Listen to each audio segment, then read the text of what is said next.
จากเรื่องเล่าวที่เกิดขึ้นกับบ่าวหมอแคนมีชายคนหนึ่งที่เป็นคนลาวที่ลี้ภัยอยู่ออสเตรเลียได้ออกมาว่า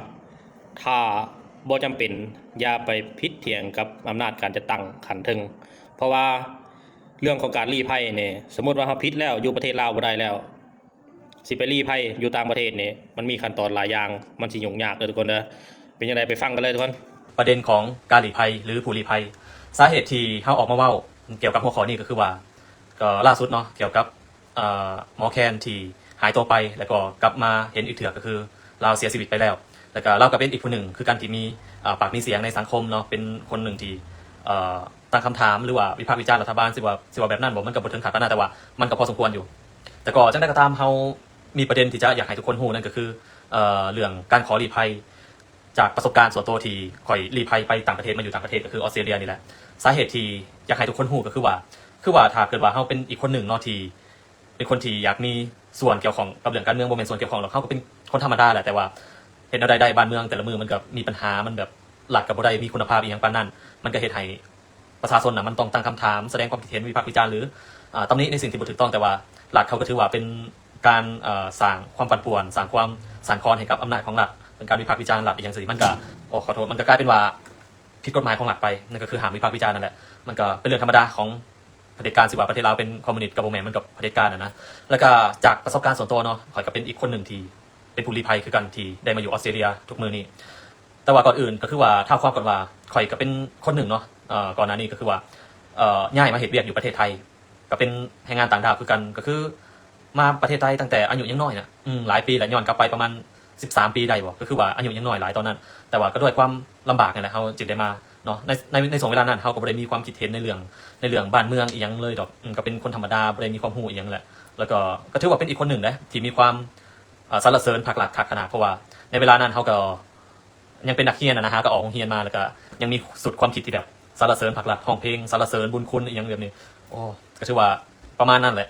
แต่ว่าด้วยความที่ว่าเหตุผลอันใดบ่ฮู้เฮาก็เริ่มมีความคิดที่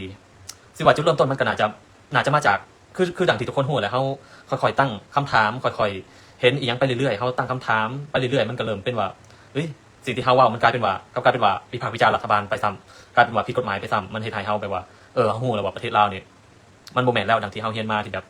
รัฐปกป้องประชาชนประเทศเป็นประชาธิปไตยให้สิทธิเสรีภาพอีหยังจังซี่มันแบบคือมันบ่แม่นเฮาเกือบสิเว้าได้ว่าบ่ได้มีสิทธิ์อีหยังในบ่นั้นเลยมันก็เกิดการตั้งคำถามเรื่อยๆจนมื้อหนึ่งนั่นแหละคือเฮาต้องกลายเป็นผู้ที่ว่าเฮ็ดผิดกฎหมายในลาวทั้งที่ว่าเฮาบ่ได้ไปเฮ็ดอีหยังที่ว่ามันรุนแรงนะเพียงแต่ว่า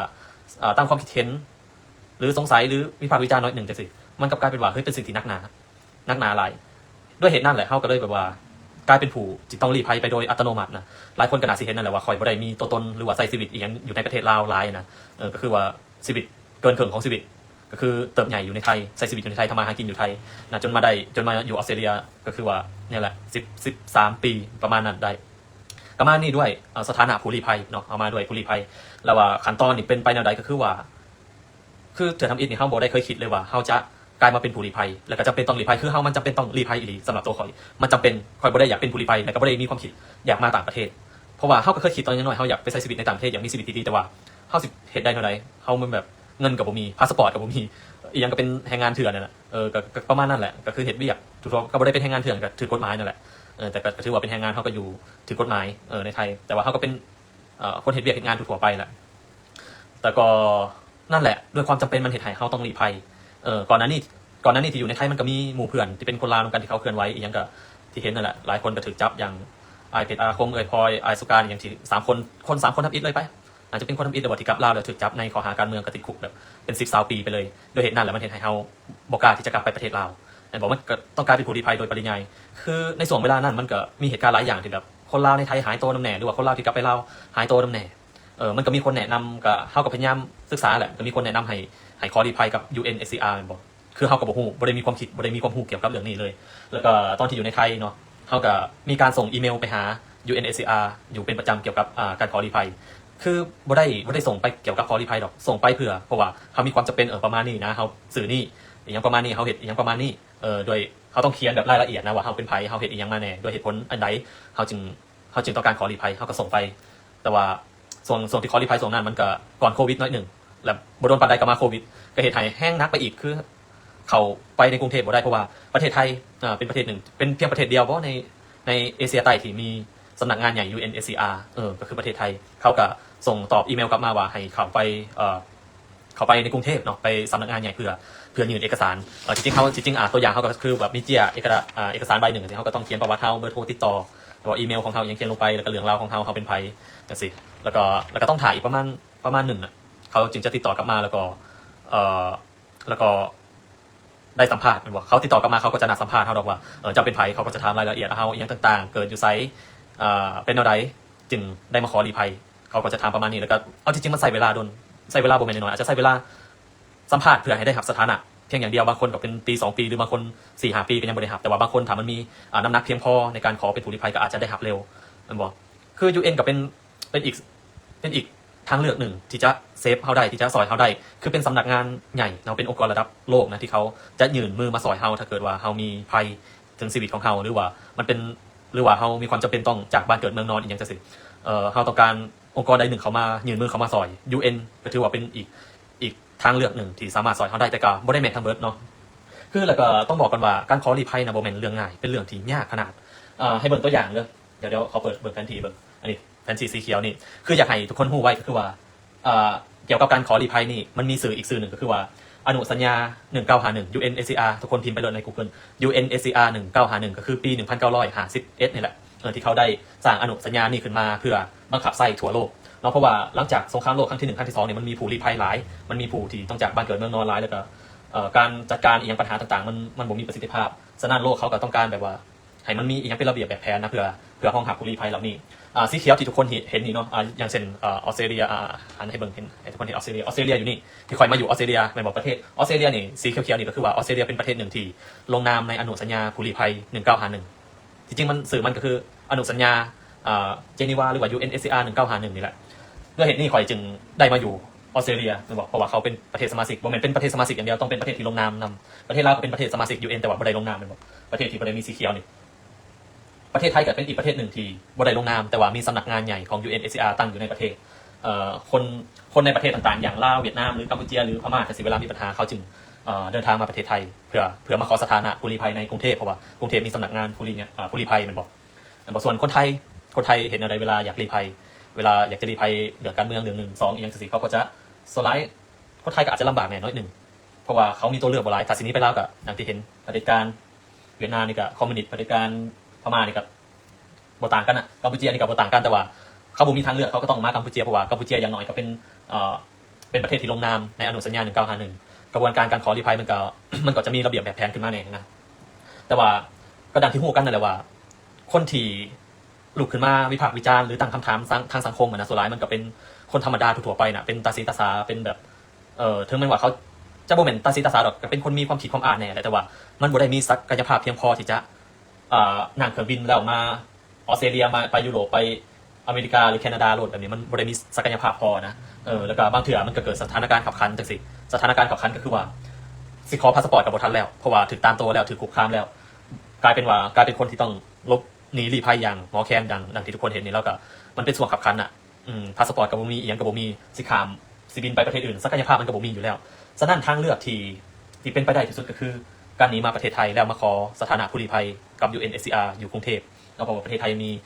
สำนักงานใหญ่อยู่นั่นก็คือว่าสิว่าไปอีกอย่างหนึ่งก็คือว่าประเทศไทยถึงแม้ว่าเขาบ่ได้ลงนามแต่ว่าก็เป็นประเทศหนึ่งเป็นอีกประเทศหนึ่งที่ค่อนข้างดีค่อนข้างปลอดภัยหลายที่สุดแล้วที่อยู่ในนี้แล้วก็ประเทศไทยก็มีสังคมมีองค์กรอีกอย่างต่างๆที่เขาคอยให้ความช่วยเหลือคอยผลักดันเกี่ยวกับผู้ลี้ภัยหรืออีกอย่างต่างๆก็สิค่อนข้างหลายพอสมควรแล้วเขาก็เข้มแข็งฉะนั้นมันจึงค่อนข้างโอเคในระดับหนึ่งในประเทศไทยถึงแม้ว่าเขาจะเป็นอีกอย่างแบบนี้ถึงแม้ว่ามันจะมีปัญหาแต่ว่าเขาก็มีกฎหมายมีอีกอย่างหลายๆอย่างที่เขาสามารถขับเคลื่อนหรือปกป้องเขาได้หลายกว่าประเทศอื่นๆในแถบอ้อมข้างประเทศลาวนะบอกเขาก็อีกอย่างหนึ่งเขาก็มีกฎหมายที่อรวยที่คอยปกป้องที่คอยห้องหั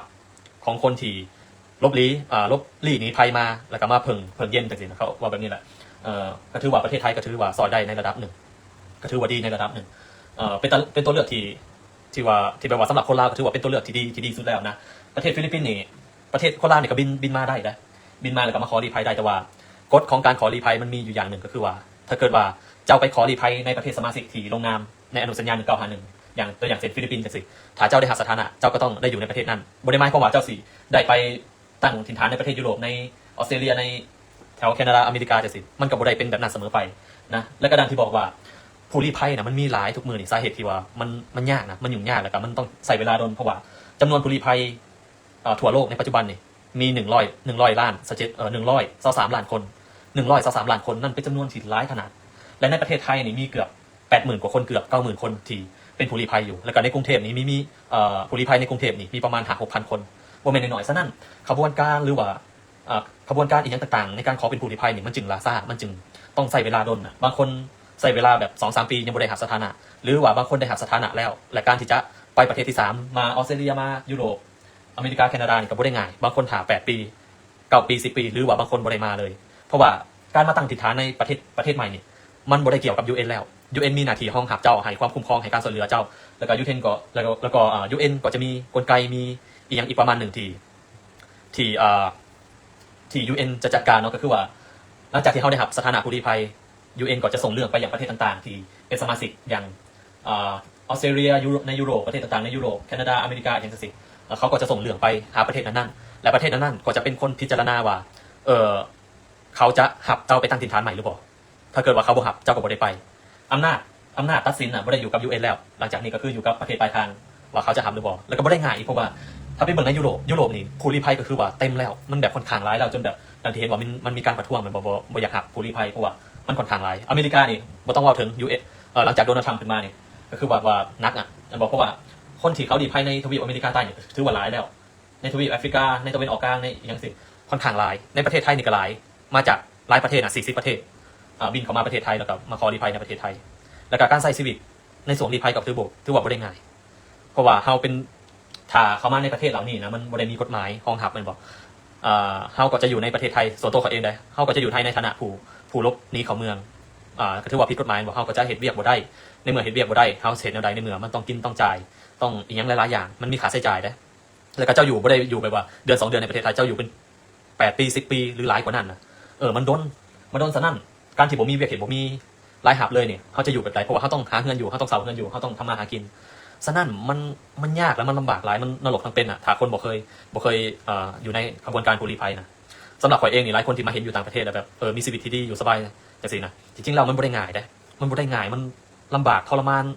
หลายน่ะสิว่าได้ว่านรกทั้งเป็นก็ว่าได้บางมื้อมันก็ซึมเศร้ามันเครียดคือมันมีผู้ลี้ภัยหลายคนนะที่อยู่ในแถวอินโดนีเซียแถวมาเลเซียอย่างจังซี่บางคนก็ถึงขั้นฆ่าตัวตายไปก็หลายคนเพราะว่ามันบ่ได้ง่ายเรื่องการขอลี้ภัยมันเสี่ยงมันอีหยังแลกอีหยังหลายๆมันต้องแลกมันมีอีกอย่างที่ต้องจ่ายนะฉะนั้นขอเตือนเลยว่าสำหรับใครที่มีความคิดที่ว่า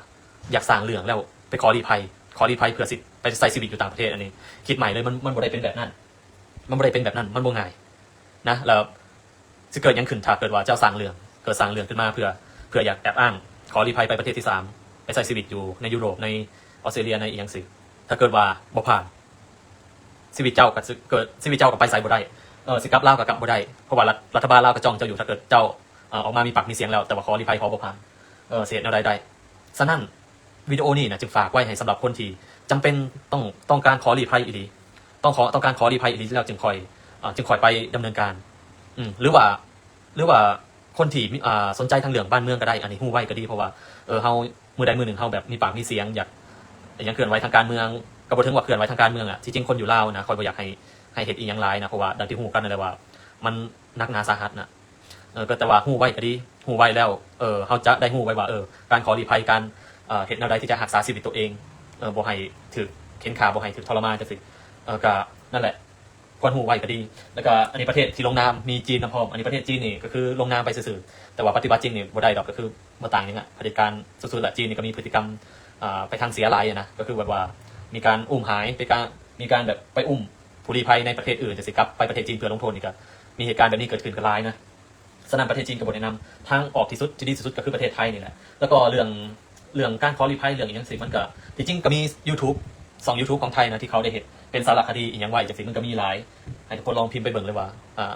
ทุกคนลองพิมพ์ใน YouTube ก็ได้ว่าผู้ลี้ภัยในกรุงเทพจังซี่มันก็จะขึ้นมาดอกมันก็จะขึ้นมาหลายอยู่เกี่ยวกับเรื่องราวผู้ลี้ภัยและผู้ขอลี้ภัยนะแต่ว่าเบื้องลึกการขอลี้ภัยอีหลีจังซี่มันก็